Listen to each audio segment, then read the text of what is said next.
Tá certo, então. Bom dia, pessoal. Bom dia a todos.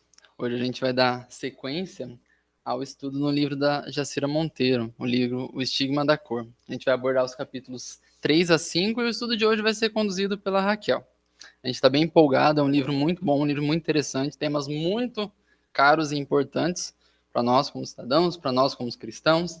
Então a gente está com expectativa, né, assim como no último encontro, como nos próximos que a gente teremos, de conversar a respeito de um tema muito importante e aqui aprender um pouquinho mais sobre isso.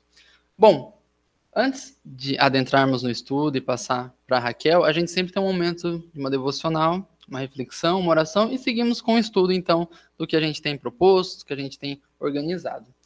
Para conduzir o nosso devocional de hoje, eu convido a Amanda para estar aqui e logo depois, Amandinha, ora para a gente e pode passar para a Raquel. Depois a gente volta para conversar um pouquinho sobre os capítulos 3 a 5 do livro da Jacira.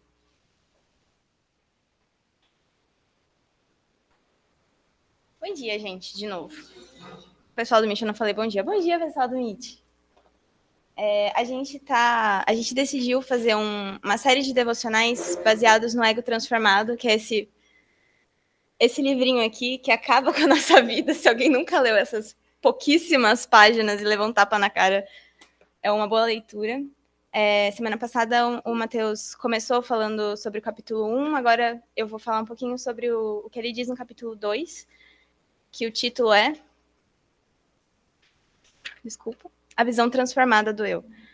E a gente tinha pensado em trazer esse devocional pensando um pouco no ciclo que a gente está, que é o ciclo formativo de cristão na sociedade, né? E essa dimensão da autoestima mesmo, como isso afeta a nossa vida, principalmente dentro da academia, né? Pensando que a gente está lidando com a autoestima o tempo inteiro e com pessoas com egos bem inflados.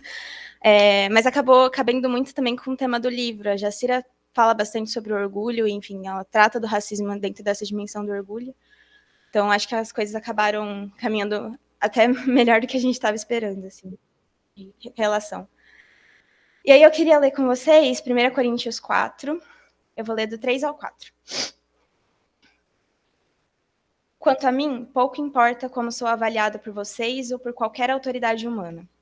Na verdade, nem minha própria avaliação é importante. Minha consciência está limpa, mas isso não prova que estou certo. O Senhor é quem me avaliará e decidirá. O Tim Keller está trazendo esse trechinho de 1 Coríntios 4 para falar sobre como o ego de Paulo é um ego transformado, esse ego que está suprido completamente no lugar certo, porque ele está arraigado em Cristo. E aqui o que Paulo está dizendo é que, primeiro, a identidade dele não está baseada na opinião alheia sobre ele, né? Pouco importa como sou avaliado por vocês ou por qualquer outra autoridade humana. E aí o Tim Keller fala um pouquinho sobre como, na verdade, esse é um pouco um assunto, um lugar comum pra gente, né? Quando a gente tá falando com alguma pessoa que não tá se sentindo muito bem, tá com a autoestima meio abalada, recebeu alguma crítica e tá se sentindo mal, a gente tenta levantar falando, não liga pra opinião do outro. Vai pensando no que você está fazendo, nas suas conquistas, nas suas realizações. Só que aí Paulo continua dizendo, na verdade, nem a minha própria avaliação é importante. Então, não só a identidade dele não está arraigada na opinião que os outros têm sobre ele, mas ela também não está arraigada na própria avaliação dele sobre ele, né? Não são os padrões externos das outras pessoas que valem, e também não são, não é o próprio, ele não está se baseando num critério próprio de avaliação, para dizer, né, se ele está bem ou não. E aí ele ainda continua dizendo que a minha consciência está limpa, mas isso não prova que eu estou certo, né? Tem outras versões que dizem, mas isso não prova que eu sou inocente.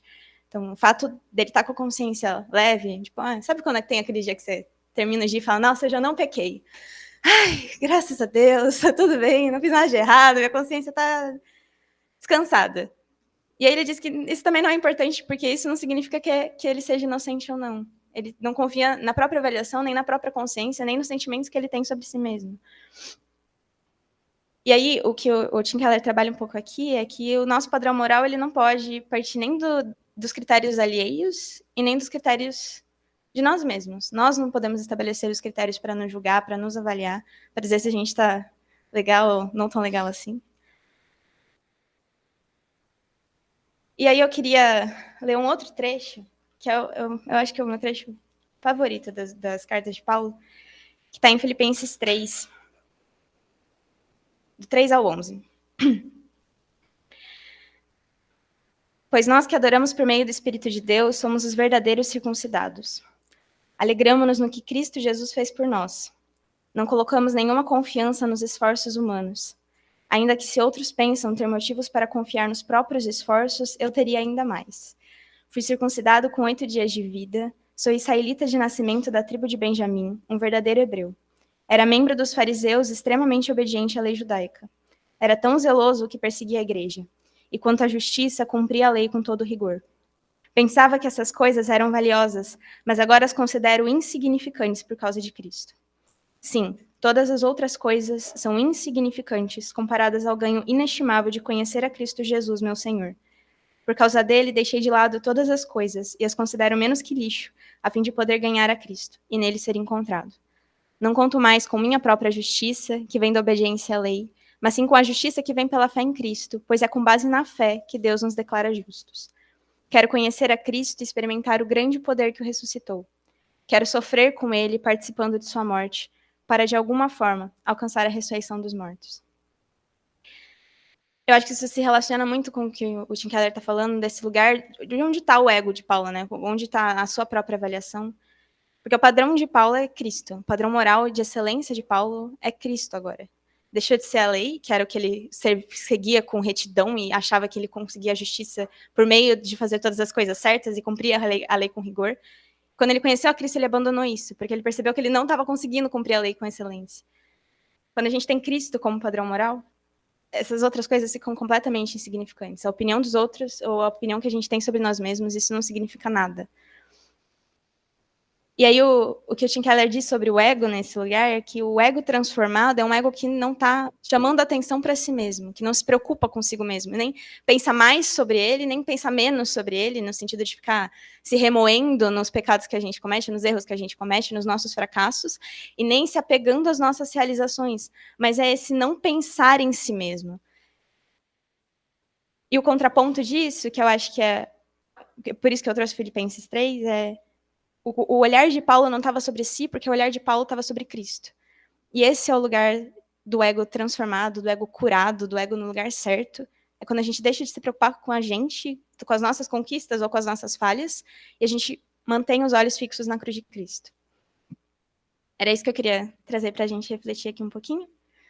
Então eu vou fazer uma oração para a gente seguir para o estudo da Raquel, que está super animada aqui. Deixa eu guardar meus gatinhos. Querido Deus e amado Pai, muito obrigada, Senhor. Obrigada por esse dia, obrigada por ter nos reunido aqui nesse momento. Obrigada por ter trazido os nossos corações, Paizinho, diante de Ti. Obrigada por ter nos atraído pela Sua cruz. Eu oro, Pai, para que o Senhor esteja curando os nossos corações de todo desejo, Senhor, de ser mais ou todo medo de ser menos, e mantendo os nossos olhos fixos na Sua cruz, fixos no Seu sacrifício, fixos em Jesus. Para que a gente possa abandonar, Senhor, tudo que é supérfluo, tudo que é engano nos nossos corações e toda tentativa, Senhor, de conseguir pela nossa própria força aquilo que só Cristo pôde fazer por nós. Eu oro para que o Senhor esteja abençoando esse tempo, cuidando para que as nossas mentes estejam atentas ao que o Senhor quer nos dizer também, que o Senhor esteja guiando a Raquel nesse estudo, Pai, ajudando a falar com eloquência aquilo que ela estudou e a trazer para a gente, Senhor, os pontos principais desse texto. Que o Senhor esteja também nos unindo, Senhor, como igreja diante de Ti nesse momento. No nome de Jesus, amém. Agora eu passo... Cadê o Matheus? Oi, agora eu passo para a Raquel? Então, Raquel, por favor.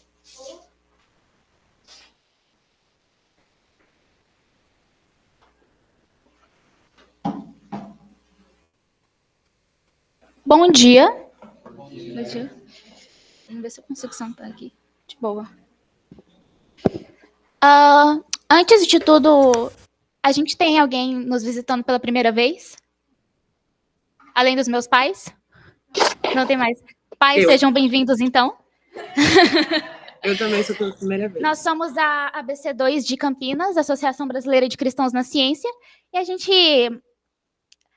reserva umas semanas aí do mês para conversar sobre assuntos bíblicos que têm a ver com assuntos do contemporaneismo e sobre questões científicas. Então, gente, meu nome é Raquel, muito prazer aí, para quem não me conhece. Eu faço história aqui na Unisquina de Barão Geraldo, da Unicamp. E a gente vai dar seguimento ao estudo do livro da Jacira, né, O Estigma da Cor, capítulos 3 a 5, que não é só na minha opinião, mas assim, não é por nada não, são os 3 capítulos mais polêmicos do livro inteiro. Então, hoje é para pegar fogo.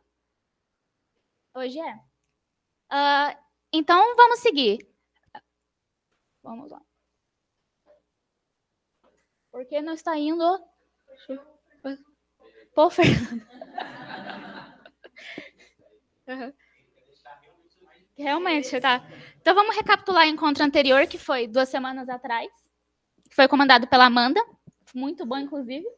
Então, a gente pode tirar... Aqui vou passar bem rápido, mas aqui a gente pode tirar algumas coisinhas. Porque, por exemplo, o racismo existe no Brasil. O racismo é um problema crônico das relações sociais. O racismo é uma forma de discriminação e, portanto, pecado. Racismo... Os cristãos têm o dever de amar o próximo, isso é um mandamento cristão. Lutar contra o preconceito é reconhecer o sofrimento de outrem e chorar com os que choram. E viver como Hakuna Matata é o Hakuna Matata do Rei Leão mesmo. Aquela forma de pensar, os seus problemas você deve esquecer, mas se você esquece os problemas das outras pessoas, você não está sendo cristão. Então, viver como Hakuna Matata é ser omisso. No Estado brasileiro possui responsabilidade para com a população preta. Por quê? Porque, jogando baixo, foram 353 anos de escravidão, não foi pouca coisa, e se essa dívida for, de alguma forma, pagável, a gente ainda tem muito chão para andar. Então, não tem como começar falando o capítulo 3, a colonização à igreja, sem uma aulinha de história sobre colonização.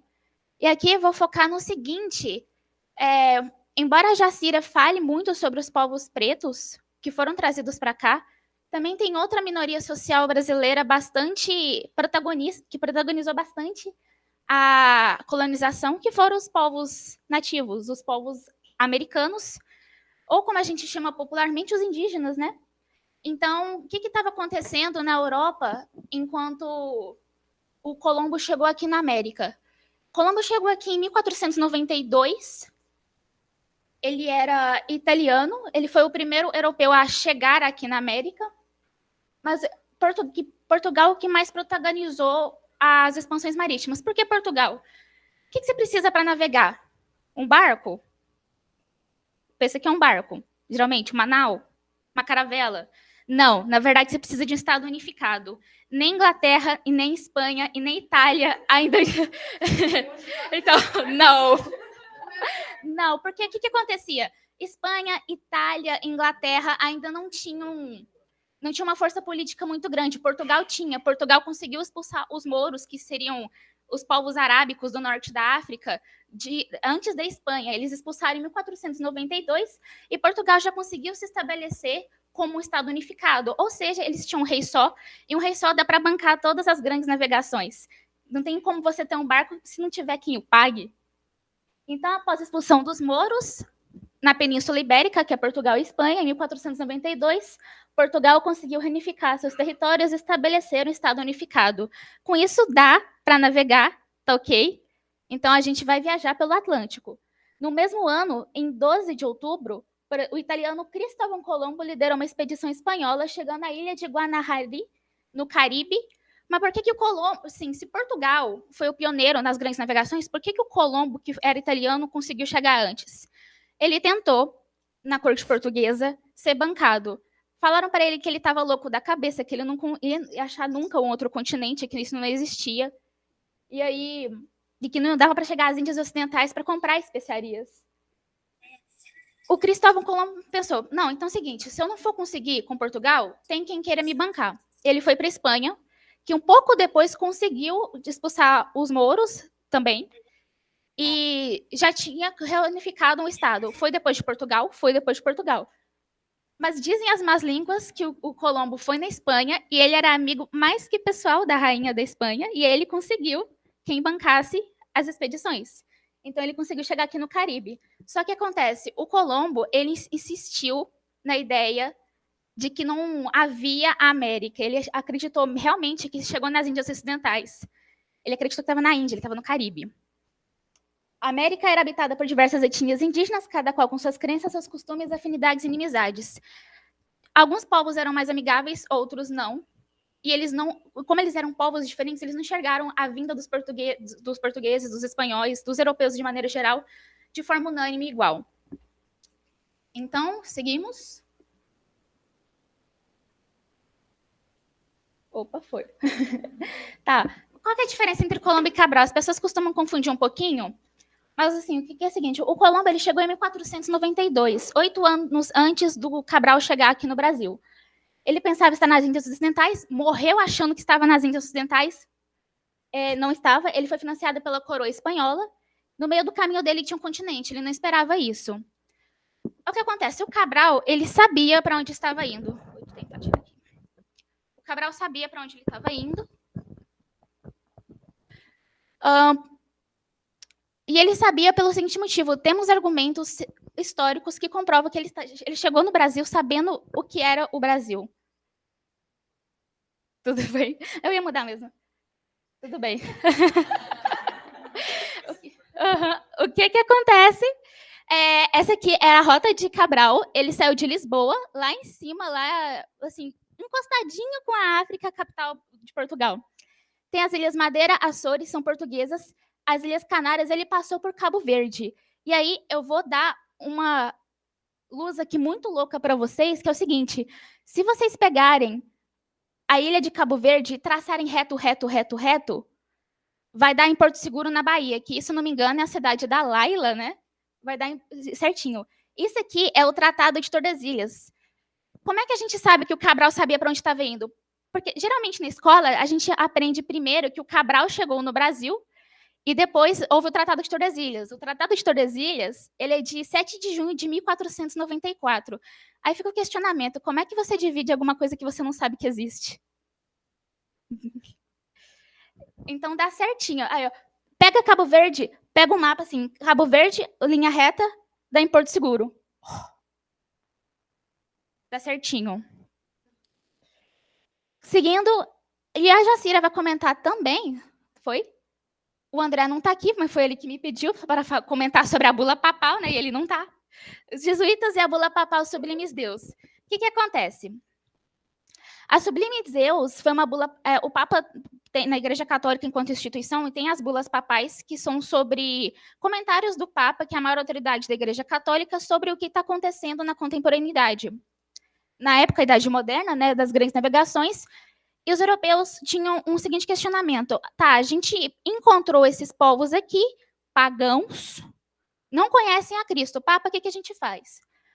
Na época, era o Papa Paulo III, e em 29 de maio de 1537, ele vai emitir uma bula falando praticamente que os nativos americanos não deveriam ser escravizados porque eles não tinham culpa alguma de serem ignorantes em relação à fé cristã, mas que a cultura deles não deveria ser levada em consideração.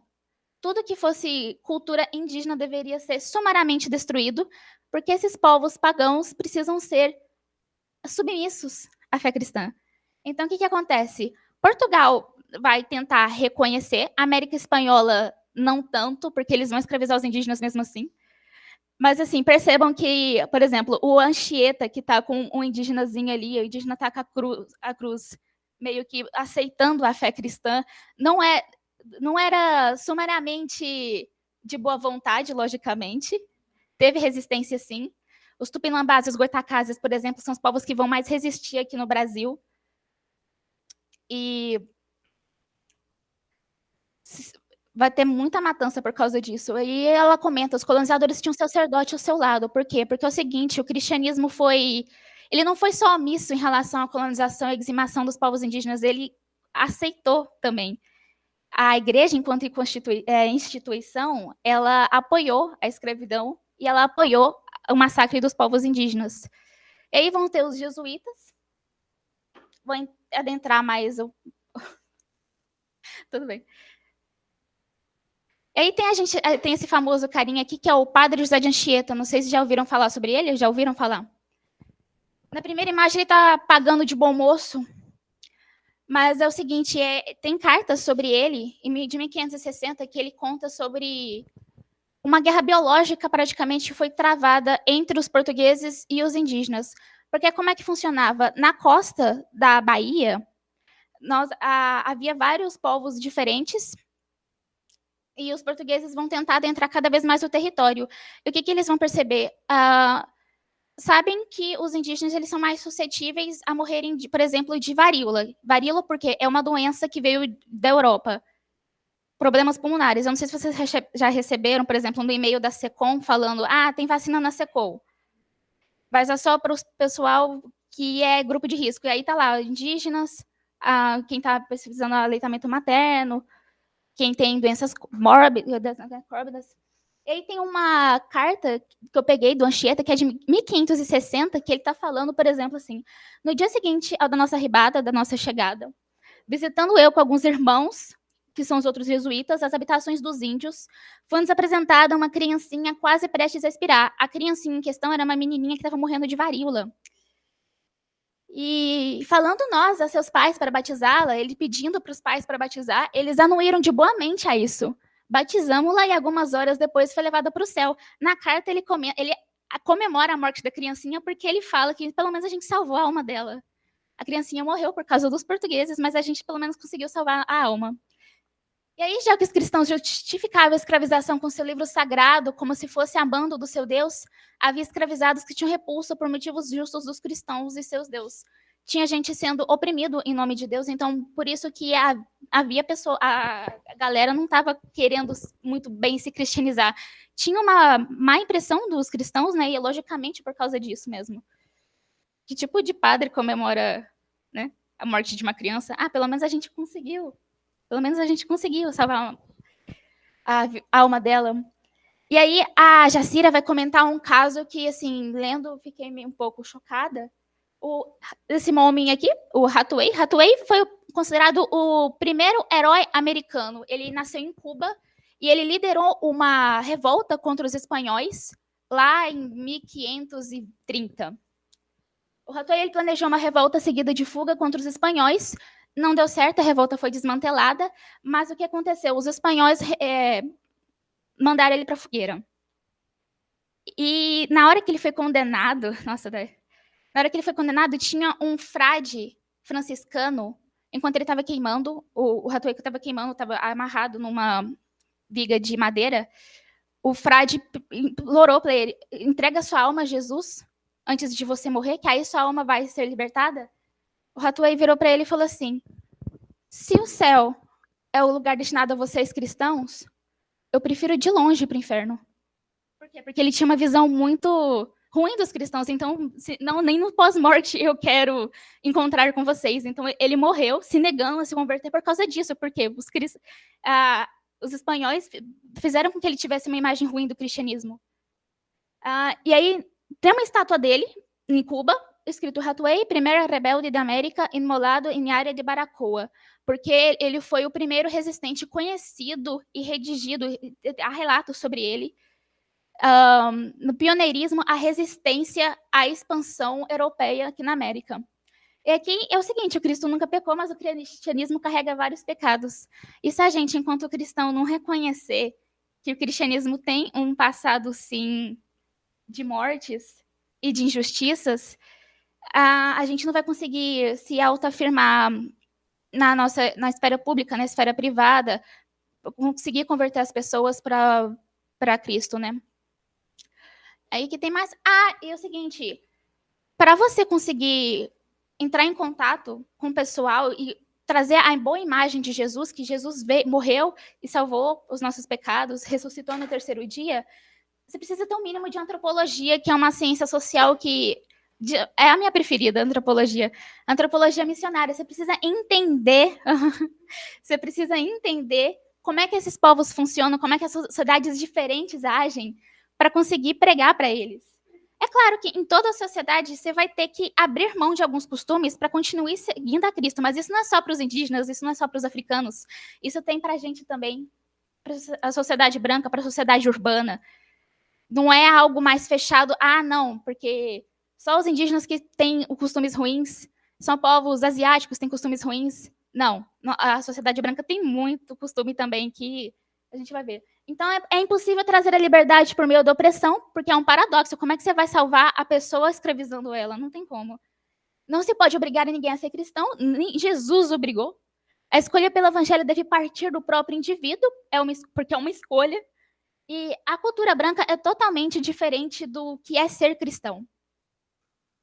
Seguindo. Então, a gente tem uma matéria, por exemplo, essa matéria é um pouco antiga, ela é de 2014, já fez 10 anos, mas, por exemplo, indígenas deixam costumes tradicionais e viram evangélicos em aldeia no Amapá. E aí você percebe na imagem, tá as mulheres, inclusive, estão com aquelas saiões grandes de evangélico, porque ser cristão é isso, né? Saiões grandes, o coquinho, a Bíblia meio amassada na mão. E, por exemplo, lendo a matéria, eu vi que eles entenderam basicamente... Os evangélicos estão lá há muito tempo nessa aldeia em específico, que é... Eu não sei se eu estou enxergando. Acho que é a aldeia Curari. Isso. É o seguinte, porque... Eles entenderam que ser cristão é ser praticamente aquele evangélico tradicional. Foi isso que foi pregado para eles. E aí, por exemplo, eu trouxe aqui um missionário, que ele é indígena, por exemplo, é o Caio Merinaco, e ele não abriu mão dos costumes dele depois de se converter. E sempre que ele abre, eu sigo ele no Instagram, e sempre que ele abre uma caixinha de perguntas, as pessoas perguntam para ele, por que você continua se pintando e vestindo essas roupas de pagã?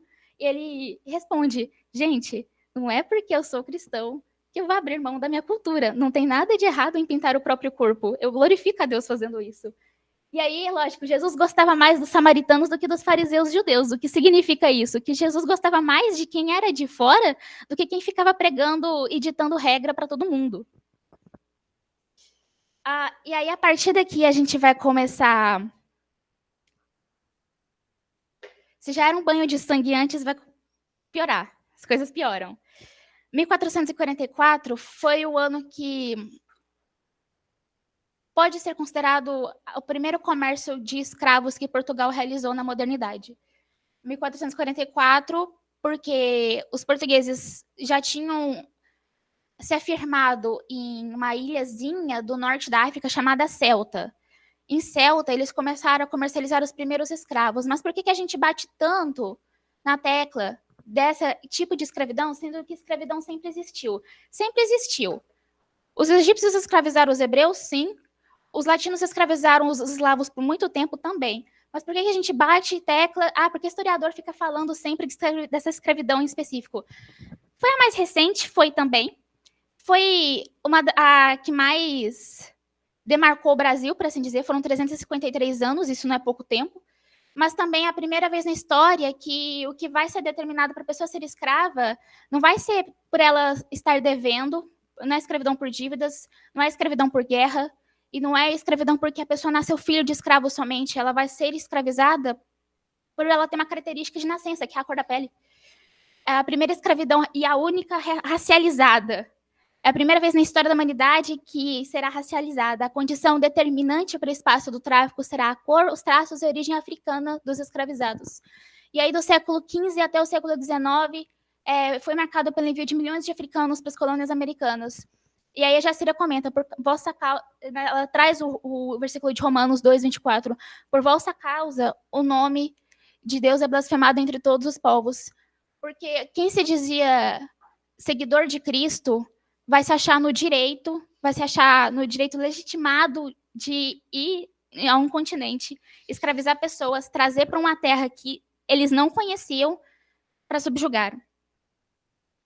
E aí, enquanto isso, assim, eu pensei em trazer como seriam as dimensões de navio negreiro, mas, assim, a maioria das fotos que eu achei eram muito chocantes. Assim, é uma coisa de louco. Mas, assim, a mais light que eu consegui trazer foi essa do final do século XIX. É muita gente, né? Esse pessoal não tinha condições de primeira classe, não. Comia o que dava, bebia se pudesse. Eu estava no Pinterest para pegar algumas fotos, né?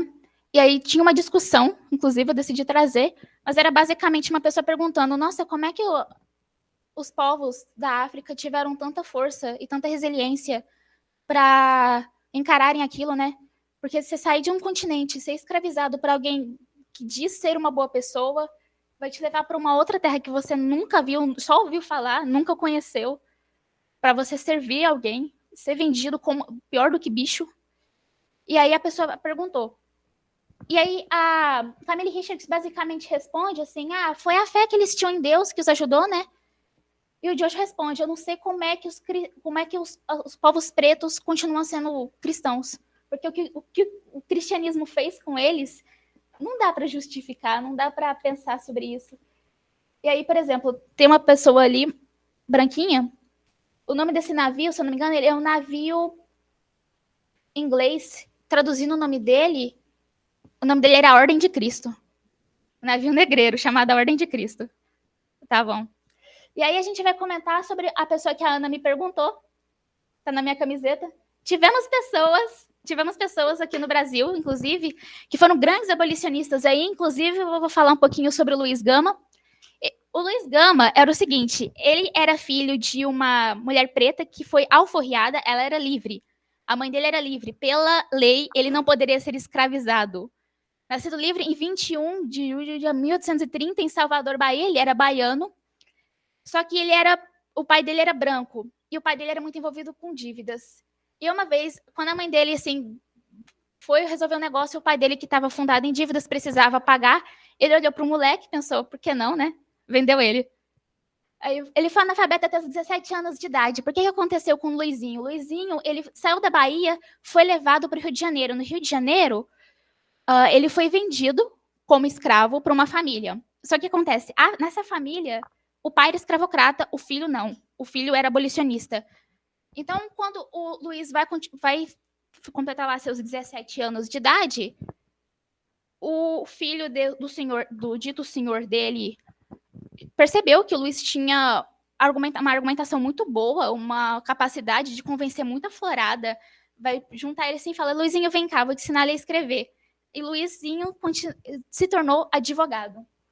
Ele conseguiu se tornar advogado e ele era mórmon porque ele acreditava que os sacerdotes de Cristo, os católicos, santificam o roubo em nome do Calvário. Jacira coloca isso no livro porque o roubo que ele fala é a escravidão.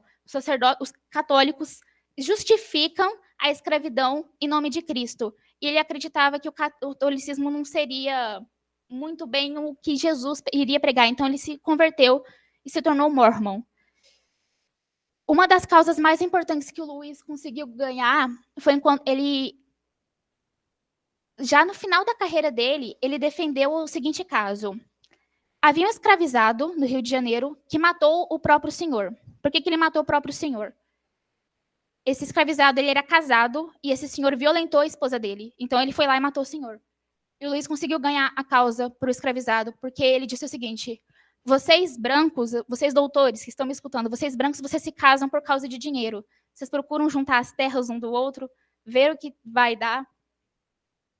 Nós pretos não, nós pretos nos casamos por amor, porque a gente não tem nada e a gente já tem uma afinidade ali com a pessoa que a gente gosta, a gente sabe que não vai ganhar nada por causa disso, nada terreno, nada financeiro.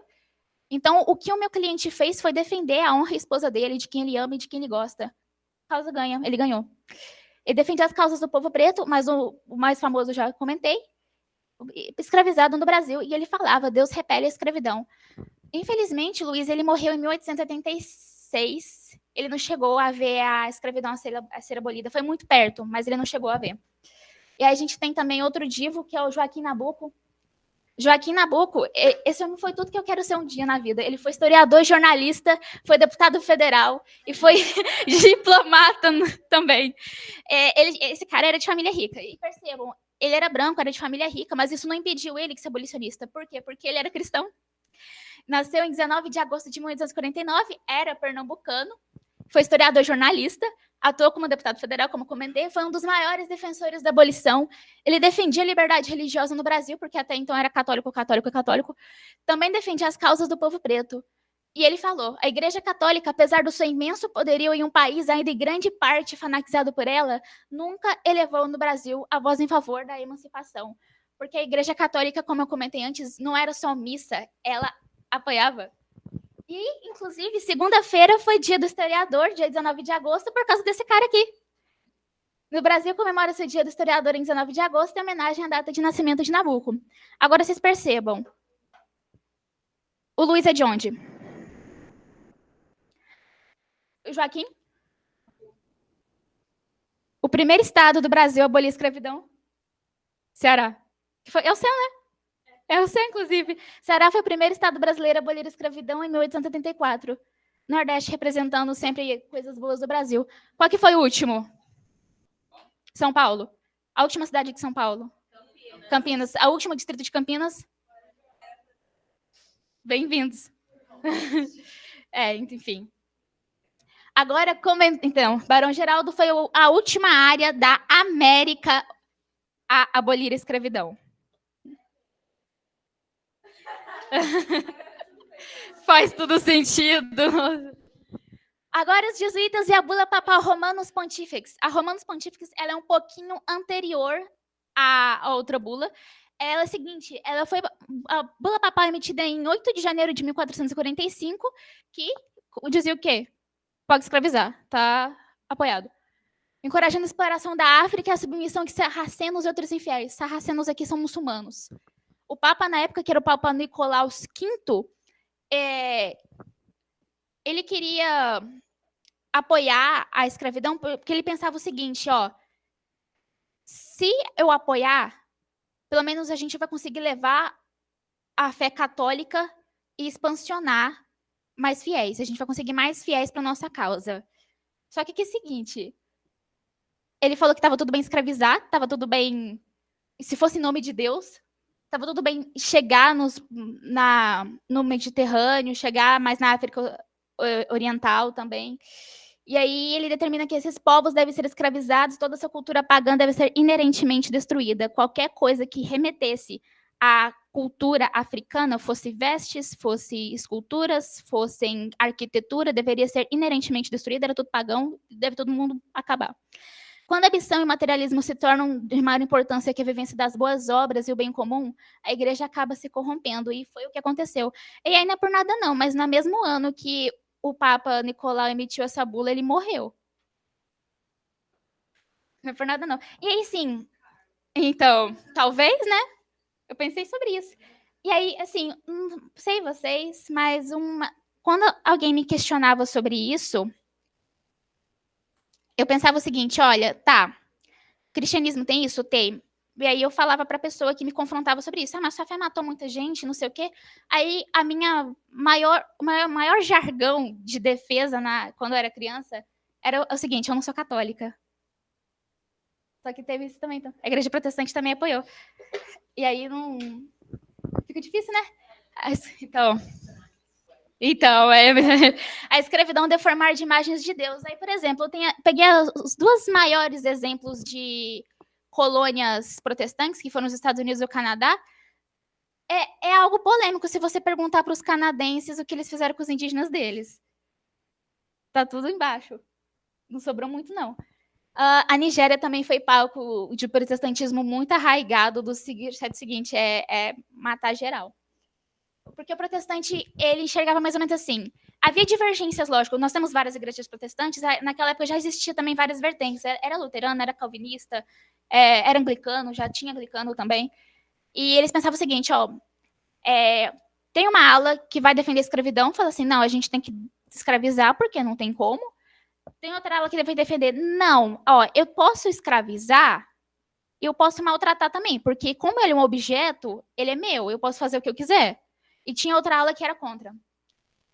Assim, até hoje os protestantes já não dão muito, já não concordam muito em muitos aspectos. Aí, por exemplo, tem a Guerra de Secessão dos Estados Unidos, que era o norte contra o sul. O norte falou, vamos acabar com a escravidão. O sul, não quero.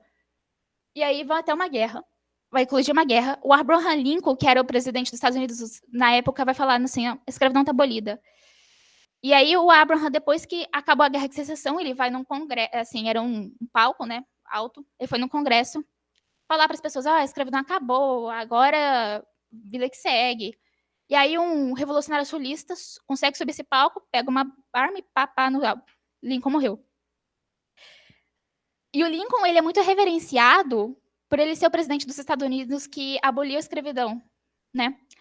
Mas é o seguinte, nós temos cartas dele pedindo para Dom Pedro II, imperador do Brasil, para ele receber esse pessoal que foi abolido, que ele não queria nos Estados Unidos. Aí o Pedrinho falou, não, aqui não. Continuando, já fomos pelo capítulo 3, é o capítulo 4 agora, que é a mulher negra e a feminilidade. E aqui eu coloquei uma fotinha da Carolina Maria de Jesus, que é uma das maiores escritoras brasileiras que a gente tem, exercendo a feminilidade dela. A mulher negra, aí, o que a Jacira defende? A mulher negra sempre teve que trabalhar, sempre, na história do Brasil, não só na história do Brasil, assim, no contexto africano também. A feminilidade não está resumida à maternidade ou ao trabalho doméstico. Se você quiser, você pode ser mãe, você pode ser dona de casa se quiser, mas isso tem que ser uma escolha de você e não imposta. Às vezes, igualdades sociais não permitem que o homem sustente o lar em todos os contextos. Por exemplo, eu tenho uma manicure em Atibaia. Ela tem 8 filhos e ela não tem marido. Vai falar para uma mulher dessa que ela não pode trabalhar? Precisamos separar estereótipos do evangelho. Mulheres e homens são ambos imagem e semelhança de Deus. Um não é melhor do que o outro. Mulheres e meninas também têm o direito ao conhecimento. E aí, vamos seguindo. A Jacira comenta sobre alguns limites impostos às mulheres. E esses limites, qual que é o problema desses limites?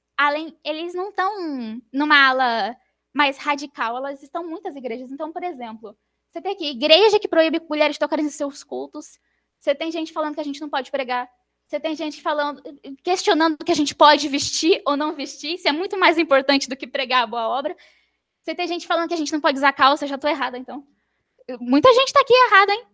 Eu adoro essa página porque o nome dela se chama Fuxico Gospel. Eu adoro. É muito bom. E lendo essa matéria...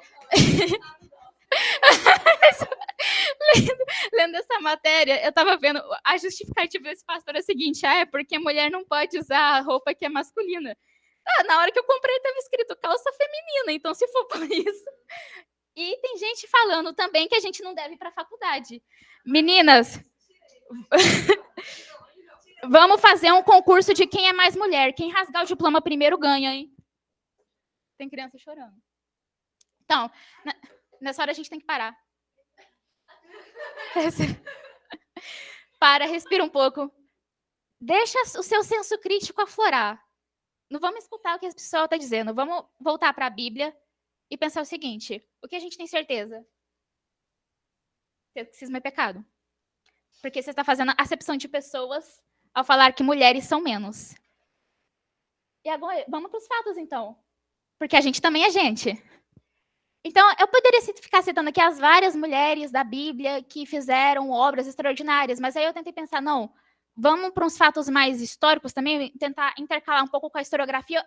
E o que eu coloquei aqui, tanto a Bíblia quanto a ciência da história concordam.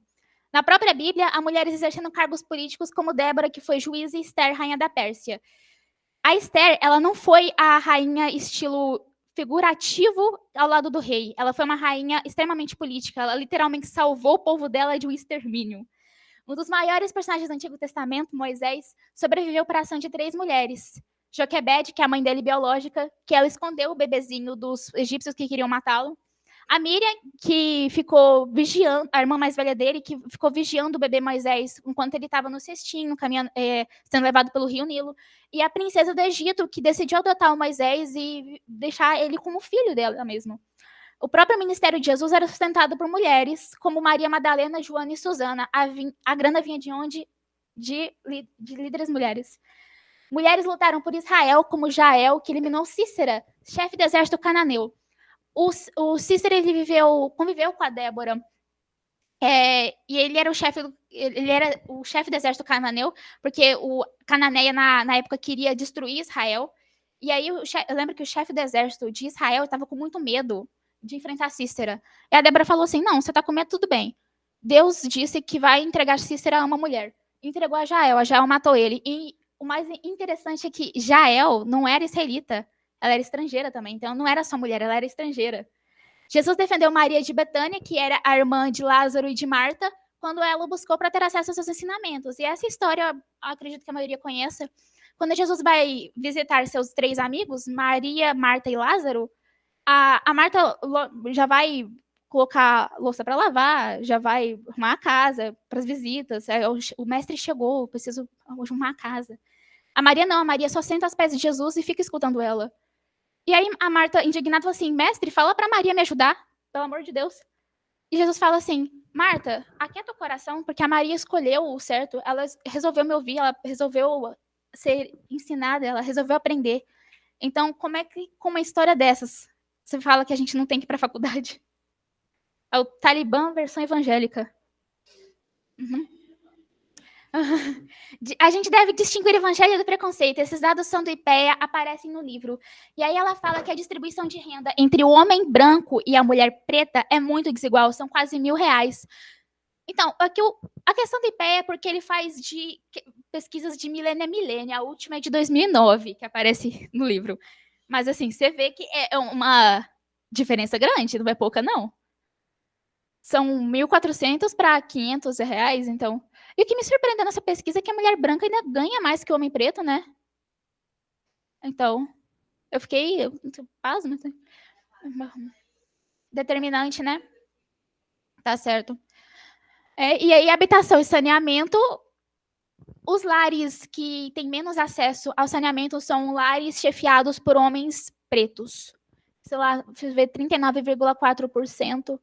E aí tem uma diferença significativa, né? Porque, assim, os lares com mais acesso são lares chefiados por mulheres brancas.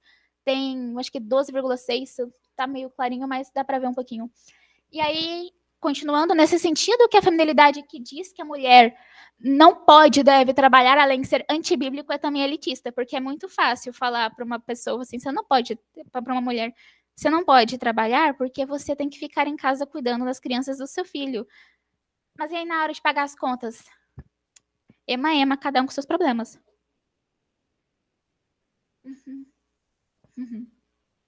Ela cita algumas mulheres que aparecem no livro, por exemplo, Sojourner Truth, Harriet Tubman, a Zacimba Gaba e a Nani.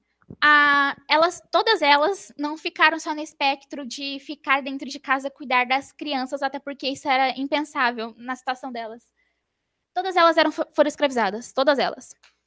A Truth, ela vai ser uma grande abolicionista lá pelo final do século XIX, e ela vai... Só que é o seguinte, porque a mulher preta ela não sofre só na mão dos brancos, né? Ela sofre na mão do homem preto também, porque os homens pretos, na hora que estão decidindo a abolição, vão pensar o seguinte, não, por que mulher tem que votar? Não faz sentido. E ela, a gente também é gente. A Harriet Tubman, essa aqui, teve um filme dela, vocês assistiram? Teve um filme dela, acho que chama Harriet, né? Muito bom. A Harriet, o pai da Harriet ensinou ela a como sobreviver na mata, descobrindo... Assim, ela fugiu quando era criança, né? Ela fugiu. E o pai dela ensinou ela, assim, ó, quando os brancos tá chegando, quando que ela precisa escutar, quando que ela precisa parar, respirar e ver onde tem gente atrás dela ou não. A Harriet, ela conseguiu fugir e ela poderia ter se resignado. Não, fugir tá de boa. Porque o Sul ainda era escravista, né? Só que ela pensa assim, não, eu tenho que resgatar meu povo. Ela não fez uma, nem duas, nem três, ela fez centenas de viagens para resgatar mais de 300 pessoas da escravidão. Vai falar que ela é antibíblica porque ela trabalhou? Estranho. A Zacimba, ela era uma princesa de Angola, foi trazida escrava ao Brasil, e o senhor dela a comprou, só que ele teve a pachorra também de comprar não só ela comprou os súditos dela também. E aí, como eles conseguiam falar a mesma língua, eles conseguiram se conectar, tramaram um envenenamento para o senhor dela, ele morreu, eles fugiram, e ela não só se resignou a criar um quilombo, como ela também metia fogo em navios negreiros na costa. A Nene da Jamaica foi uma... Assim, na Jamaica não é quilombo que se chama, é Monroe. Porque como é língua inglesa, é diferente o termo, mas assim... É um espaço de resistência das pessoas pretas que foram escravizadas na Jamaica. E aí, na Jamaica, tivemos a Nene. A Nene, inclusive, é símbolo de uma das cédulas de dinheiro lá da Jamaica. A Nene, ela foi uma figura muito importante, ela foi uma figura política de resistência, porque ela liderava um Monroe inteiro. E é o seguinte, enquanto a Jacira vai comentando sobre as figuras citadas no livro, as mulheres que ela citou, já comentei aqui, E ela vai dizer que a feminilidade elitista vai ter apoio também de algumas redes sociais. E é o seguinte. Oi? Opa, fui demais. Enquanto eu estava lendo o livro, eu pensei numa página específica, na verdade duas. Que é o seguinte, eu não vou aqui colocar, explanar o nome da página, até porque eu não quero dar ibope para ninguém que eu não concorde, assim, no sentido de não concordar mesmo. Então,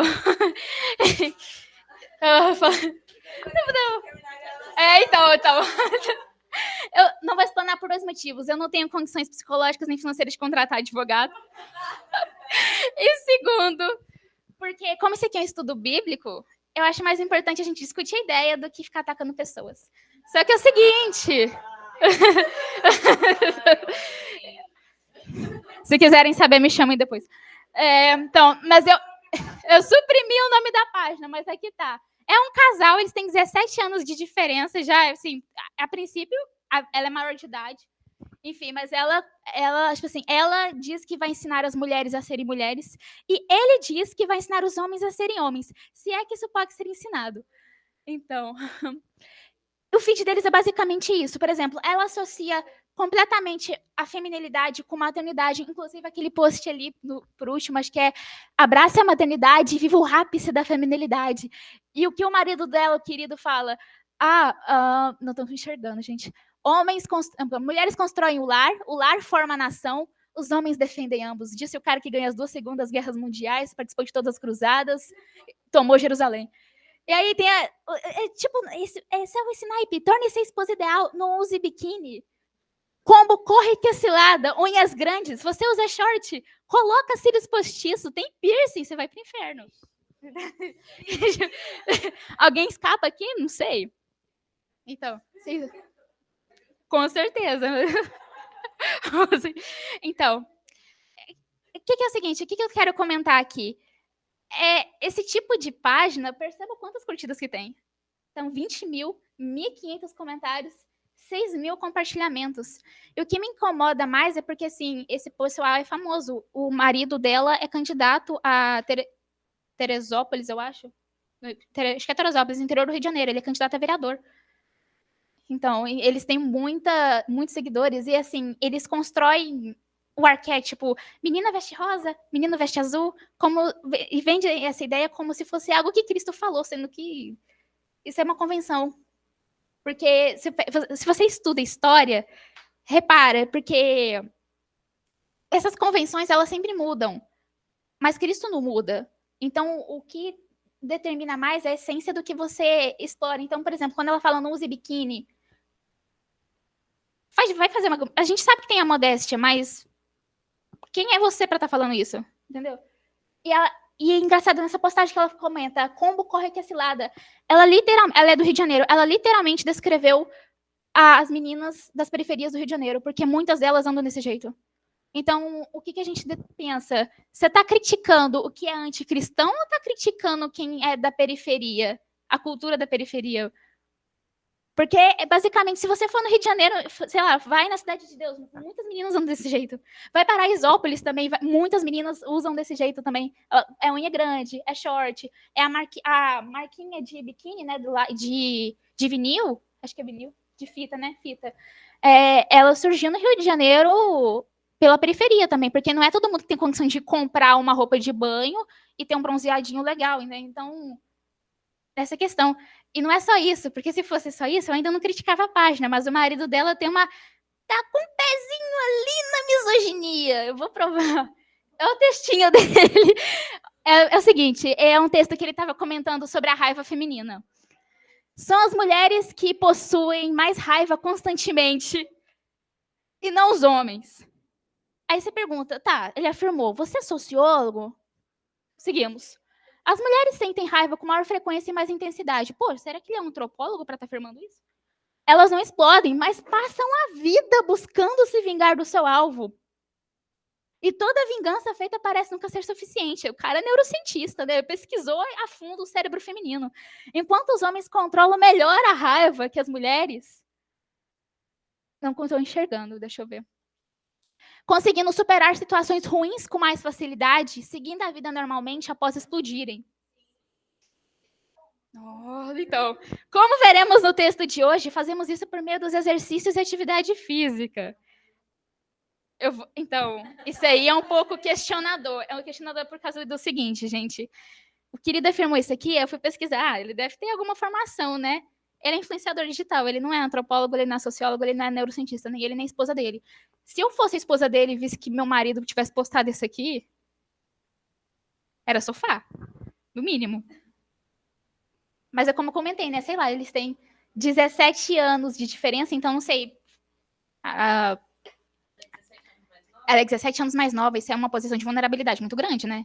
Assim, a princípio ela é maior de idade, ela que cuida da vida dela, mas é o que eu falei. Então, 17 anos é quase um pai para ela. Então, eu não sei qual ciência concordaria com esse senhor. Não sei qual das. A história não concorda muito, não. Tem alguém aqui que vocês não conheçam? Talat Pasha foi o governador turco durante a Primeira Guerra Mundial e ele vai mandar matar milhões de armênios na Primeira Guerra Mundial. Foi o maior genocídio armênio que já existiu. Pol Pot, durante a Guerra do Vietnã, ele não só mandou matar os soldados norte-americanos, ele também mandou dizimar o Vietnã do Norte. Mas Tamerlão, ele era muito fã do Gengis Khan e ele queria retomar o antigo Império Mongol. E para isso ele empalou muita gente, matou muita gente. Uhum. Só gente boa. Então, só nesse slide morreu muito mais gente do que na pandemia de Covid, tá? Aí como é que você fala, tá? Eu não estou aqui na posição de falar, as mulheres são melhores que os homens? Não, mas é o seguinte, a história dos homens fala por si só, né? Então, acho que, não sei. Eu acredito que líder político, líder religioso, homem nenhum, no geral, tem poder para afirmar, por exemplo, que a gente é pior em algum sentido, porque livros não machucam. Se você pegar um livro de história e torcer, vai sair sangue.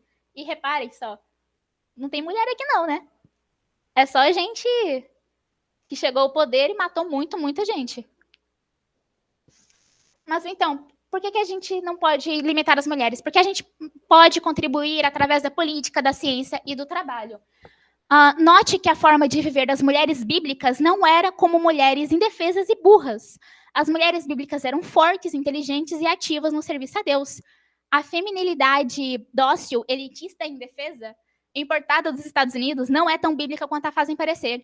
A história das mulheres negras, uma história de trabalho, bravura e assistência, é mais próxima da visão bíblica de feminilidade. A Jacira, ela critica não o modo de viver, por exemplo, da dona de casa. O que ela critica? É esses pastores e líderes religiosos, no geral, que ficam tentando limitar a mulher ao espectro privado, como foi amplamente difundido durante a era vitoriana. E importante ressaltar, esse livro não é uma crítica às donas de casa, porque cuidar de uma casa e cuidar de criança é muito trabalho, elas só não são remuneradas, mas é um trabalho digno. E tá tudo bem a mulher decidir ficar dentro de casa, desde que seja por escolha própria, desde que não seja imposto a ela. E aqui eu trouxe alguns exemplos brasileiros, né? O ID é para todo mundo. E disse, eles vão pelo mundo todo e pregam o evangelho a todas as pessoas. Não fala em nenhum versículo que só homem pode pregar o evangelho. E eu trouxe alguns exemplos, por exemplo, a Raíssa Leal. Viram ela falando em libras durante a competição? Ela ganhou bronze esse ano, né? A Raíssa Leal ganhou bronze esse ano e ela contou em libras, assim, ela evangelizou em libras. Essa é a Carlota Pereira de Queiroz. É muito legal essa foto, porque se você pega a foto... Pesquisa em Carlota Pereira de Queiroz. Foi a primeira deputada federal do Brasil. Tem uma foto dela que é muito famosa. Ela está no... acho que é o Senado, não lembro bem aonde que é o lugar. Mas, assim, são cheios de homens deputados, todo mundo de terno, gravata. E ela entra em destaque muito bem. Porque ela não só está de branquinha, ela é visivelmente a única mulher que está lá. E... para história, eu trouxe uma galera de exatas aí. Enedina Alves Marques foi a primeira mulher a ser engenheira civil aqui no Brasil. Nossa primeira engenheira foi negra e foi gaúcha. E aí, o final do capítulo basicamente, foi não nos limitem. E ela dá essa listinha assim, baseada em Provérbios 31, que é muito, assim, é muito mais diverso, muito mais amplo e muito mais acessível do que aqueles posts que eu mostrei para vocês. O que seria a mulher bíblica? Ela é confiável, ela trabalha, ela dá mantimento à sua casa, ela cuida do lar, ela compra, ela tem força, ela ajuda os necessitados, vende, é sábia, bondosa, é louvada. Isso aqui, não é por nada não, mas compreende toda e qualquer mulher, não só as brancas. Inclusive, gente, eu estava vendo, reparando, eu não repararia se a Jacira não tivesse comentado no livro. Tem alguma pessoa preta aqui? Não tem, né? É tudo branco. Nossa. Então, não, eu tava no feed deles, Tom. Tava no feed deles, eu tentei ainda achar. Eu tava tentando achar, mas não achei, não. Porque, como ela disse, né, importar dos Estados Unidos é tipo o sonho americano. Uhum. Vamos pro último capítulo e aí a gente comenta, a gente debate, você não pode se matar. Capítulo 5, a síndrome de Caim. Por que o nome do capítulo é esse? É um teólogo abençoado, não, enfim. Ele teve a seguinte, assim, para você justificar a escravidão na forma de teologia, você precisa ir para a Bíblia. E o que a igreja católica, algumas igrejas protestantes falaram assim, Caim matou Abel. Deus marcou Caim. Portanto, quando Deus marcou Caim, o Caim ficou preto. Faz algum sentido, então, faz algum sentido isso. Mas, assim, essa hipótese, ela logo caiu de ideia, porque, assim, a gente, na própria Bíblia, fala sobre Noé, seus filhos, a sua esposa e as suas noras, né, basicamente. Eles são descendentes de Sete, porque quando Caim matou Abel, Adão e Eva tiveram outro bebê que se chamava Sete. Sete é antepassado de Noé. Então, basicamente, se você for pensar no dilúvio, todas as pessoas do mundo são descendentes de Sete e as de Caim morreram, a não ser que algumas das esposas seja descendente de Caim, o que eu acho meio difícil. Mas aí vai ter outra teoria mais aflorada ainda, que é o que eu vou ensinar para vocês, que eu vou mostrar aqui para vocês, ó. Então, basicamente, o que a gente tem no capítulo de Cerne? Fale. Fale. Faça o comentário. Não vi. Vai lá, Pamela. Não, é só que eu acho que a gente está confundindo Caim com Cã. Não, então, eu vou comentar, mas o... Tá. Entendeu? Não, Não, é isso que eu falei assim, Eu acho que é porque Caim, porque aquela ideia de matar o irmão, né? Mas sim, foi marcado, foi Cã, né? É que na Bíblia também comenta que o Caim foi marcado porque ele matou Abel. Então, são duas teorias diferentes, são duas teologias. Depois uma marca. Sim, exato. Tem duas teologias diferentes. O capítulo se chama A Síndrome de Caim. E aí eu comentei sobre Caim. Agora eu vou comentar sobre Cã. Beleza. Existem movimentos sociais porque os cristãos ainda falam em enxergar seus irmãos que sofrem. O nosso dever, enquanto sal da terra e luz do mundo, é defender a vida em todos os estágios, a dignidade humana acima de qualquer espectro político, e vidas negras importam. E aí, por que vidas negras importam? Porque se movimentos sociais existem, foi porque a nossa cristandade não tem sido tão florada assim, porque tem gente se sentindo negligenciado na esfera social. É o seguinte, muitas minorias não se sentem acolhidas pelos cristãos. Comentário da Jacira. Falar de e lutar contra injustiças e opressão é um chamado a todo cristão. É a nossa vocação profética. O racista peca ao desprezar o próximo e o omisso peca por ser indiferente à dor do próximo. Se a gente ou apoia ou se omite em situações de gente, por exemplo, aos moradores de rua, aos usuários de droga, na Cracolândia, em São Paulo, por exemplo, se a gente se omite quanto à questão do aborto, que é muito complexa, nós não estamos sendo cristãos. Porque minorias sociais não são necessariamente... e um adendo.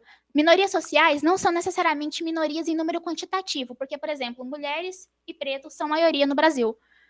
Para um grupo social ser considerado minoria é porque ele conta com pouca ou nenhuma representatividade nos poderes governamentais. E aí, por exemplo, os PCD, por exemplo, são minoria quantitativa também, os indígenas são minoria quantitativa também, mas, assim, pessoas pretas... PCD são pessoas com deficiência, Tom. Pessoas com deficiência, que não tem nenhuma representatividade no Senado, por exemplo. Uhum. Opa! Anderson. Então, E aí, mas por que a gente deve defender as minorias? Historicamente falando, porque a gente já foi. E se a gente pensar também que existe muito cristão que não vai, assim, não se compromete com a fé, nós continuamos sendo.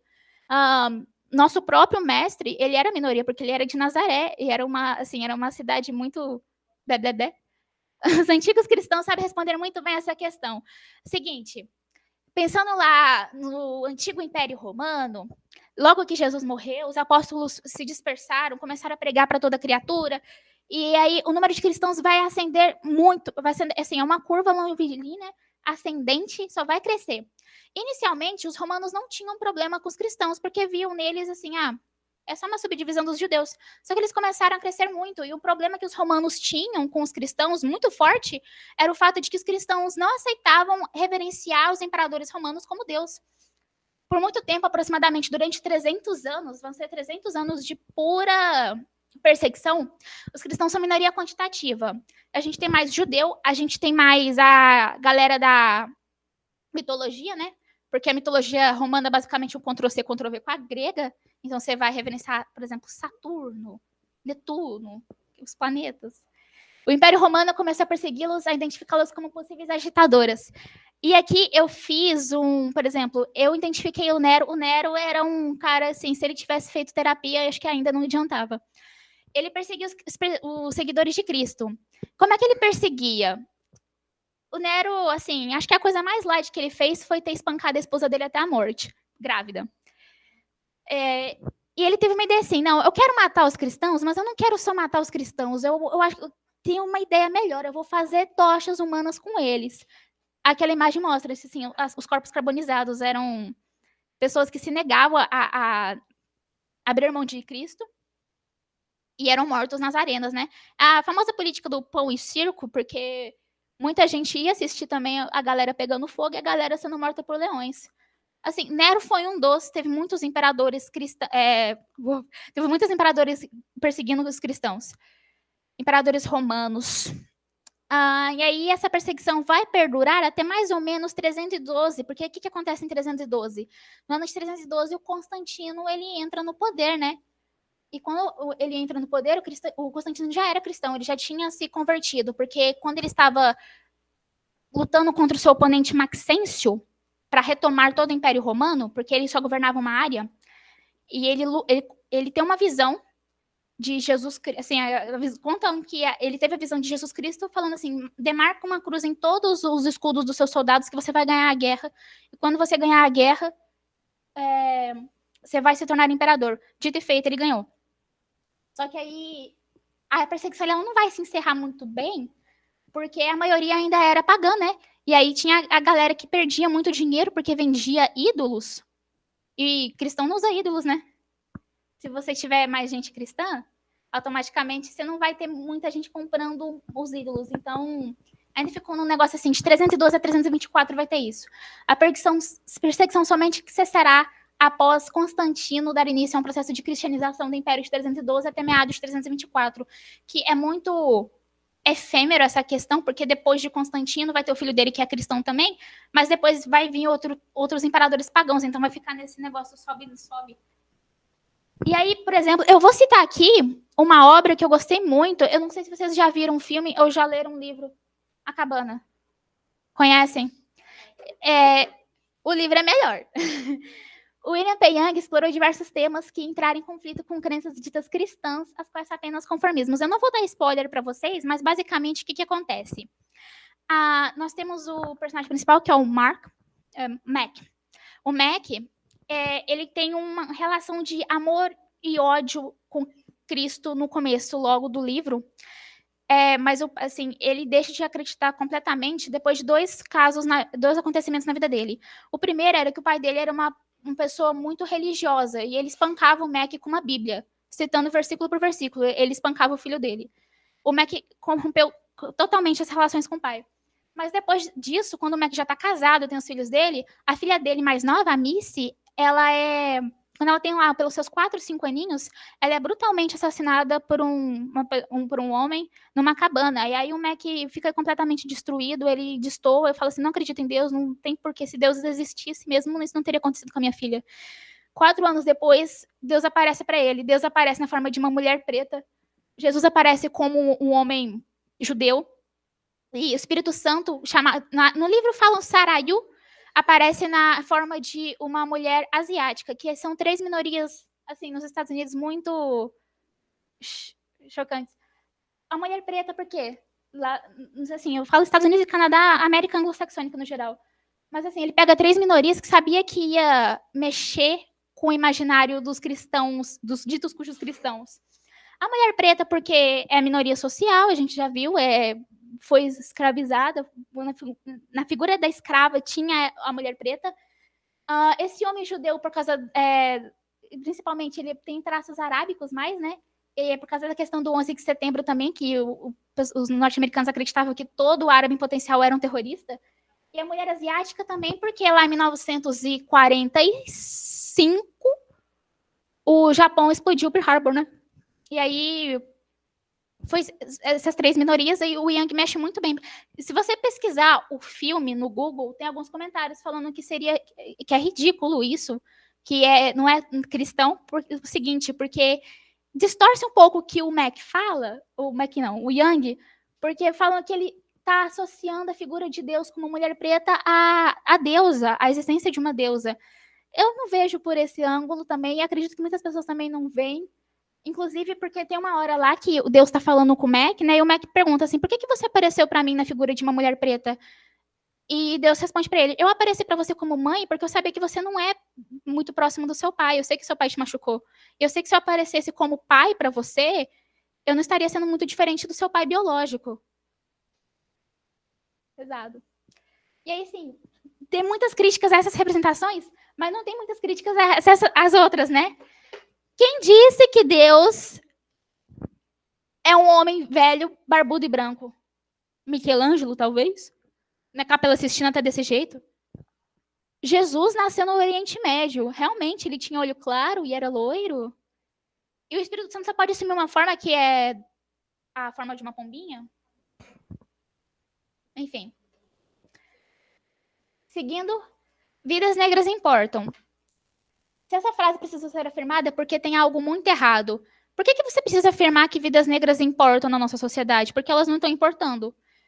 E algo que é muito comentado e discorrido no livro é o fato das vidas negras importarem não é espectro político, não deve ser associado à esquerda. A esquerda abraçou essa causa, mas enquanto cristãos, a nossa causa deve ser proteger toda e qualquer pessoa.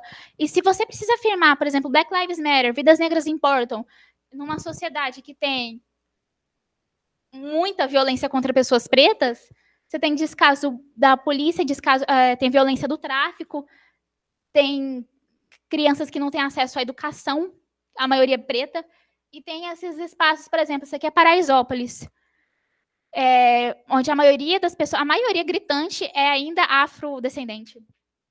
Então, se você precisa afirmar isso, porque tem algo muito distinto da nossa sociedade, e aí é o seguinte, porque ser contra a discriminação não é uma pauta de um espectro político, não deveria ser.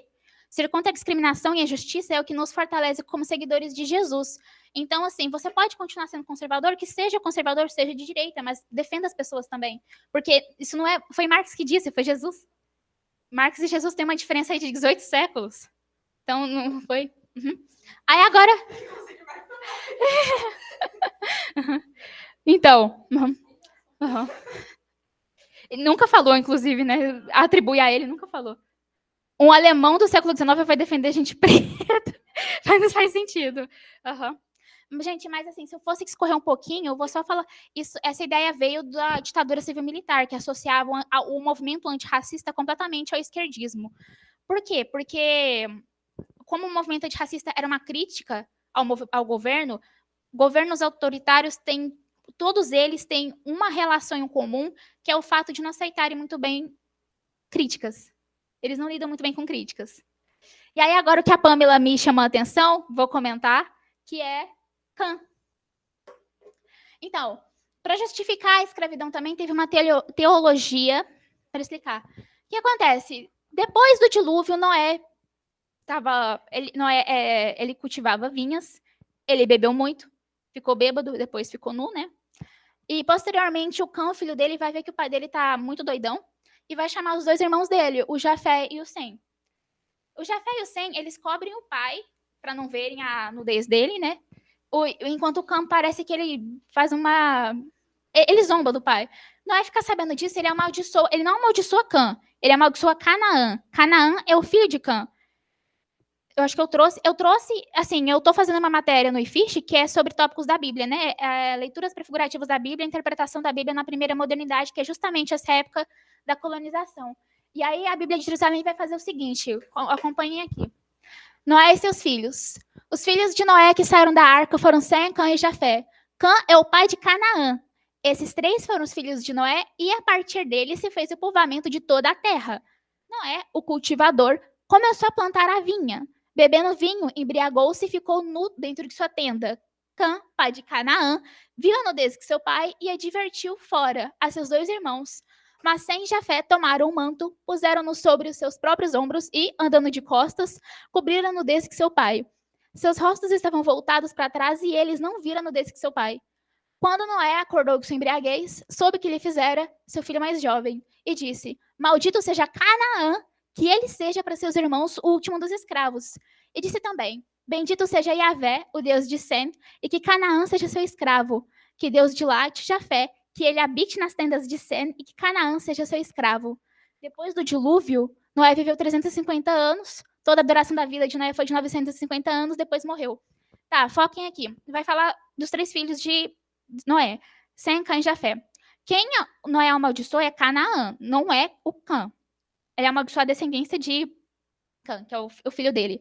E depois ele fala que ele abençoa Sem e fala para Jafé que os descendentes de Jafé habitem entre os descendentes de Sem. Alguém vai pegar esse versículo lá no século XV já e vai interpretar dessa seguinte maneira: o Jafé era branco, o Cã era preto, o Sem era semita, né? Asiático. De onde tiraram isso? Boa pergunta. Mas é isso aqui. Isso aqui parece algo bobo, na verdade, mas assim, é isso que vai justificar 353 anos de escravidão no Brasil, por exemplo. Porque você não tem só a legitimação estatal, você tem a legitimação da sua fé também. Então é o seguinte, como é que eles pensavam na época? Eu posso escravizar porque Deus disse que tá tudo bem. Se Deus disse que tá tudo bem, então tudo bem, vamos comprar africano, é isso, bora, vida que segue. Então, como fala naquele versículo que que os descendentes de Jafé habitem entre os descendentes de Sem, os europeus vão acreditar que eles são descendentes diretos de Jafé. Jafé branco. Cã, cuja descendência foi amaldiçoada, serão os africanos. Os Sem serão os asiáticos. Por isso que a gente fala, aquela pessoa ela não gosta de judeu, ela é antissemita, porque vem dos semitas. Entenderam? Faz sentido. E aí, quando os europeus entraram em contato com os indígenas, eles ficaram, onde a gente coloca essa galera? Onde a gente enfia eles? Aí pensaram, pensa num japonês e pensa num indígena. Os 2 têm cabelo preto liso e os olhos dos indígenas são um pouquinho mais puxadinhos. Então, deve vir da Ásia também, né? E aí colocaram. Agora a gente vai começar...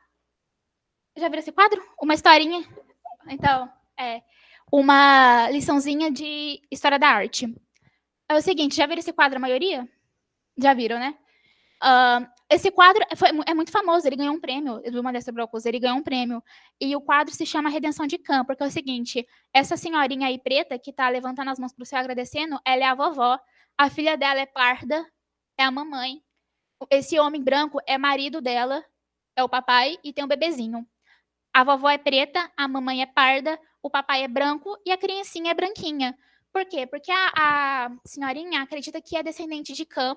Logicamente, como ela é preta, ela redime e ela casou, assim, infere-se que ela se casou com um homem branco porque a filha dela saiu mais clara. A filha dela é parda. E a filha casou também com um homem branco. E embranqueceu a criança. Então, ela se redimiu dos seus pecados e salvou essa descendência. Entenderam? E assim, a gente pode tirar muitas informações desse quadro, porque, por exemplo, reparem no chão, onde tá as mulheres, é chão de terra. Onde está o chão que o homem está pisando, ele é mais estruturado, sabe? Tipo assim, é como se o progresso estivesse chegando. E também reparem que ele está no lado mais urbano, as mulheres estão mais no lado do campo, é como se tipo, o progresso estivesse para ele. E, inclusive, reparem a expressão dele, ele está olhando para o filho com uma carinha mais assim, olha que coisa linda que eu fiz, eu salvei a sua raça, agradeça, beije meus pés. E é isso. Ah, o Modesto Brocos pensou isso tudo quando foi fazer o quadro? Pensou. Ele pensou assim. Por isso que esse quadro é tão aclamado. Então, mas assim, logicamente, do ponto de vista teológico, assim, não faz sentido você olhar para essa estrutura e pensar, não, porque todo mundo veio de diferentes descendentes. Vocês acreditam mesmo que não se misturou em alguma época? Claro que misturou. Tipo assim, a gente teve muito tempo. E aí, comprovando isso no livro, os cristãos, por crerem na dignidade humana, deveriam ser os primeiros a levantarem suas vozes em favor dos que são diariamente pisoteados nessa sociedade, a se indignarem e se moverem. É preciso parar de associar a responsabilidade social cristã, de denunciar injustiças e problemas em nossos tempos e propor soluções práticas ao progressismo ou comunismo, porque não é. A santidade da vida é um princípio bíblico e a indignação seletiva não tem parte no reino de Deus. Esse não é o modo de agir de Jesus, porque Jesus nunca fez acepção de pessoas. Alguma dúvida até aqui? Senão eu vou seguir para o final. Algum comentário? Estou seguindo, então. Vou seguir.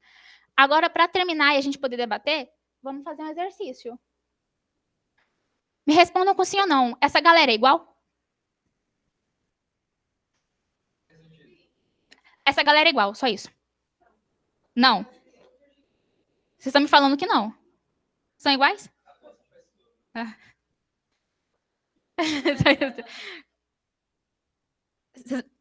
O não aqui é unanimidade? Vou seguir. Essa galera é igual? Não. Me disseram que não. Tá. Eu citei 3 países que estão... fale.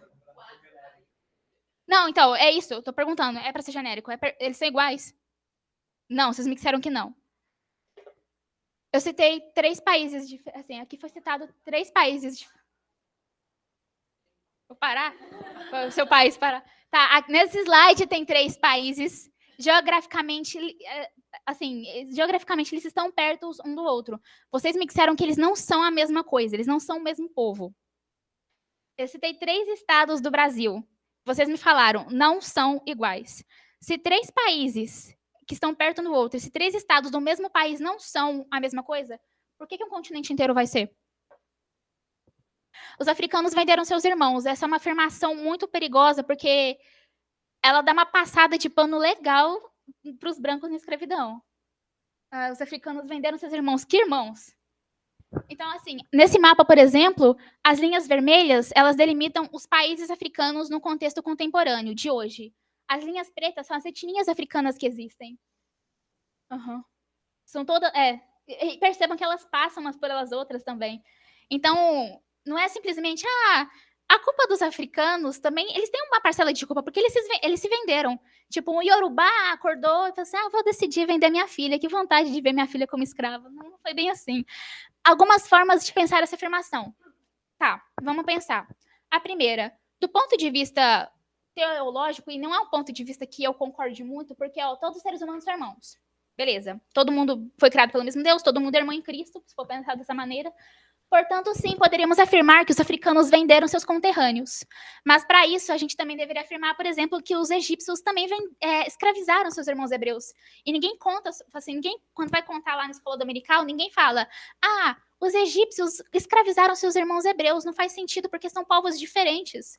Então, ninguém era irmão de ninguém, se for pensar dessa maneira. Do ponto de vista histórico-social, essa premissa não faz sentido. São povos diferentes, de civilizações diversas, eles guerreavam entre si também, assim como na Europa também eles também se matavam. Cada qual com sua própria visão de mundo. Se países e estados são diferentes, imagina o terceiro maior continente do mundo. E aí, por exemplo, vou citar aqui 4 impérios, reinos, né? Que eles divergiam muito. Por exemplo, tem o Império do Mali. O Império do Mali teve o Mansa Musa, que foi o homem mais rico que já existiu. Ele era muçulmano, ele fez uma peregrinação para Meca, E nessa peregrinação para Meca, ele não foi sozinho, ele levou uma comitiva junto com ele. Ele tinha tanto ouro, e assim, uma vez ele passou pelo Egito, ele enfiou tanto ouro no Egito que o país quebrou, precisou de 11 anos para ele se reerguer. Né? Ele era cheio da grana. Até o século XIV, a África era associada inteiramente com riqueza. Tivemos o reino da Daomé. O reino da Daomé, ele tinha um exército próprio, mas ele tinha um exército especial também, que era as Agogi. Eram mulheres guerreiras.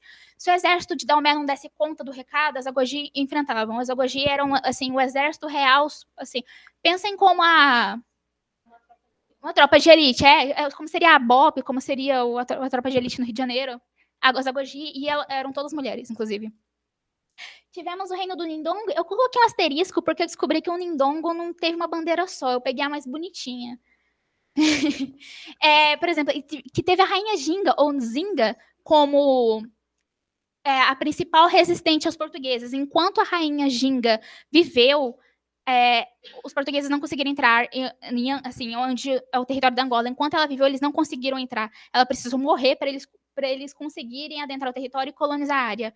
Inclusive, o país se chama Angola porque o chefe de Estado, se fosse mulher ou fosse homem do reino de Nindongo, era chamado de Nigola. Por isso que o país se chamou de Angola. E o Império do Congo, por exemplo, que foi, acho que o maior império da África Central, se eu não me engano. E ele durou muito. Inclusive, o Congo e o Nindongo, eles eram inimigos mortais. E, para piorar tudo, eles tinham fronteira entre eles. Era uma fronteira bastante extensa. Então, como é que a gente bate o olho e fala assim, era tudo igual, os africanos se venderam, se escravizaram? Essa aí é uma afirmação um pouco meio perigosa, né? E aí, a pergunta que não quer calar, continua diferente? Continua. Eu peguei a Nigéria como exemplo. Nigéria tem a extensão, por exemplo, do Mato Grosso. É um país que tem o equivalente à área do Mato Grosso aqui no Brasil. Só a Nigéria tem 8 etnias diferentes. Tem Hausa, os Ibos, os Yorubás, os Fulanis ou Fulanis. Os Fulanis dizem que eles são o povo mais bonito do mundo. Os Tiv, os Kanuri, os Ibibio, os Ijau. Essas etnias, eles nem sempre dão certo uns com os outros. Eles têm questões históricas, sociais, que os levaram à guerra em alguns sentidos. Se a gente for pensar, tá, a guerra é besteira, né? Mas, assim, não foram eles que criaram a guerra, inclusive. Os gregos também se matavam. Os europeus, por muito... Assim, o que foi a Primeira e a Segunda Guerra Mundial? Foi europeus se matando. Aqui na América também, os astecas eram extremamente imperialistas. Então, a gente percebe que é uma coisa mais do ser humano do que de um lugar específico, não é? A Chimamanda, que é a maior escritora da Nigéria contemporânea, né? Ela é Ibo, por exemplo. E aqui eu acho que eu... Então, e para terminar, o Senhor faz justiça e julga a causa dos oprimidos. É a própria Jacira que conta isso no livro do Estigma da Cor. E aí, temos 20 minutos agora? Chega, né? nem bebi água. Então, se alguém quiser... Obrigada! Alguém quiser comentar, fiquem à vontade. Só não esqueçam de pegar o microfone para o pessoal do meeting ouvir.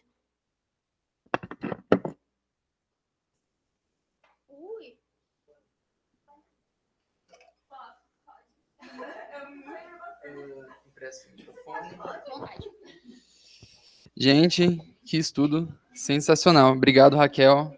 Obrigado pelos comentários também. A gente vai agora entrar no momento de conversa, de perguntas, comentários. A gente vai agradecer quem acompanhou a gravação, mas antes, não saiam ainda, vamos ter um recado aqui com a Pam, um recado muito importante. E depois a gente encerra a gravação. A Pam depois passa para mim, eu tenho alguns avisos finais, avisar o próximo estudo, e depois a gente já entra para as conversas. Mas a Pam tem um recado para a gente agora. Obrigada. Será que eu posso dar o recado e também ser a primeira a fazer a pergunta? Já que eu já estou aqui. Estou brincando. Não, gente, eu queria quebrar um pouco o clima, porque talvez eu vá entrar em outro assunto, mas, na verdade, é o mesmo assunto. Eu queria falar um pouquinho sobre a Amazônia de Pé, que a gente vai ter uma programação aqui na CEL, e a gente está num dia que você sair lá fora, você vai ver uma cortina de fumaça, né? Então, assim como a gente viu aqui, nós estamos nos matando, né? E a gente está matando a natureza também. E a CEL está apoiando esse projeto que acontece aqui. Então, a gente vai ter um sarau, no dia 5 de setembro, que é o Dia da Amazônia. E o objetivo desse sarau é falar como as coisas que acontecem em diversos biomas não afetam só esses biomas. Então, o tema como as mudanças como a Amazônia afeta as mudanças climáticas em Campinas. Então, a gente vai falar disso. E quero convidá-los para estar presente. E, se quiserem participar também, a gente está pensando em fazer apresentações relacionadas às regiões do país. Então, se você tem alguma coisa da sua cultura que você gostaria de mostrar, não precisa necessariamente você ser cantor e dançarino, você pode mostrar imagens, você pode mostrar comidas, coisas típicas da sua cultura, da sua casinha, dos seus pais. E o objetivo é fazer essa celebração das culturas do Brasil e falar sobre o meio ambiente, né? Então, vai ser dia 5 de setembro, às 20 horas, aqui na CEL. E qualquer informação, só falar comigo.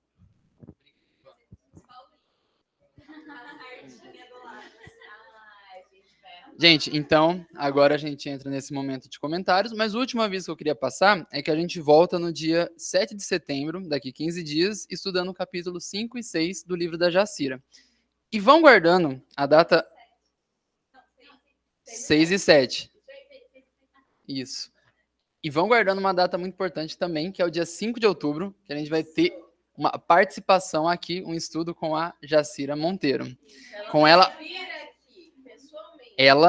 pessoalmente, aqui.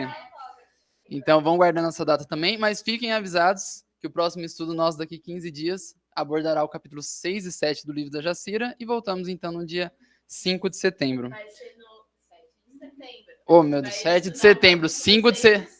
Isso. 5 de setembro é o sarau do... E dia 7 de setembro é o próximo encontro que a gente volta aqui. Então, a gente encerra a gravação agora. E aí...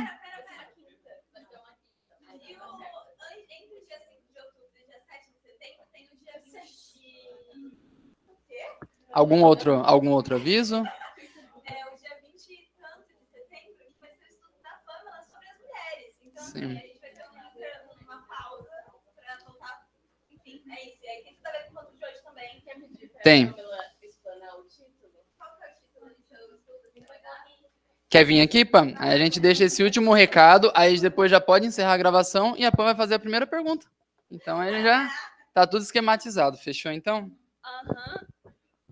Qual é o título? Alguém me deu um título? Ou vocês deixaram? Tá. Sim. Eu acho que é o contexto. Eu vou falar qual é o assunto e o título a gente vai pensando. Mas o assunto é um contexto histórico, né, sobre como a questão das mulheres se tornou um problema dentro do cristianismo. Essas coisas que ela falou no capítulo 4 de feminilidade, dia 21 de setembro está escrito Panorama Histórico das Interpretações Bíblicas e Limitação dos Papéis das Mulheres. É isso.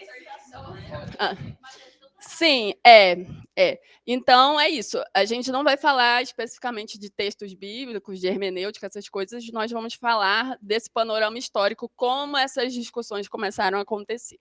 É isso.